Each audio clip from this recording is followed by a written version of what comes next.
ভুলে গেছি এই যে মশাই সব কিছু ভুলে গেলে চলবে আমি তো সেই তখন থেকে আমার সাথে তোমার জন্য অপেক্ষা করছি না দুধটা খেয়ে নাও না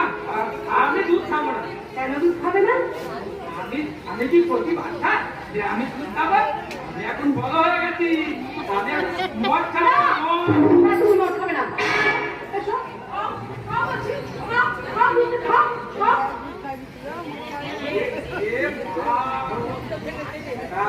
আমার আমার ছেলে দিয়ে আমাকে দুধ খাইতো যদি জানতে পারে কি হবে আমি পালাই কোথায় যাচ্ছ তুমি আমার বলে ধুতে না আজ খুব সোচ্ছা আর তুমি আমার পাশে শোবে তোমার কাছে শুনে লোকে আমার অসভ্য লম্পট পানি বলবে না না তুমি আমার স্বামী